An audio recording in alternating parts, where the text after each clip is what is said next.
ఇలా ఎంతమంది చిత్రగుప్తుల నోము ఇచ్చారు? నేనైతే ఈ ఇయర్ మా అమ్మ వాళ్ళ ఇంట్లో రథసప్తమికి మొదటిగా చిత్రగుప్తుల నోము ఇచ్చాను. అప్పుడు తీసిన వీడియో క్లిప్స్ ఇవి. ఎవరికైనా ఉపయోగపడుతుంది కదా అని చెప్పి నేను ఇప్పుడు పోస్ట్ చేస్తున్నాను. నాకు పాప పుట్టాక ఈ నోములు ఇచ్చానమాట. మొదటిగా నోము ఇచ్చేవారైతే రథసప్తమి రోజు కానీ, అప్పుడు అవ్వకపోతే శివరాత్రి రోజు కానీ ఇవ్వాలంట. అప్పుడు కూడా అవ్వకపోతే ఇంకా నెక్స్ట్ ఇయర్ రథసప్తమి వరకు వెయిట్ చేయాల్సిందే. అండ్ ఫస్ట్ కూడా చిత్రగుప్తుల నోము ఇచ్చుకున్నాకే మిగతా నోములన్నీ ఇవ్వాలి అని చెప్పారు. నేను చిత్రగుప్తుల నోము ఇచ్చిన రోజే తౌడు గౌరి, చల్ల గౌరి, ఉప్పు గౌరి, మునికాంతుల నోము, పెరుగు గౌరి, గుమ్మడి గౌరి ఈ నోములన్నీ ఆ రోజే ఇచ్చేసాను.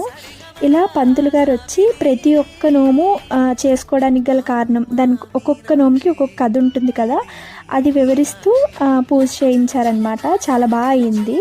అండ్ చిత్రగుప్తుల నోము ఇవ్వందే ఏ పూజ చేసినా, ఏ నోము నోచినా కూడా మనకి ఫలితం దక్కదు అని అంటారు. ఈవెన్ ఆ కథలో కూడా అదే ఉంటుంది. దీనిపై మీ అభిప్రాయం ఏంటో కమెంట్ చేసేయండి.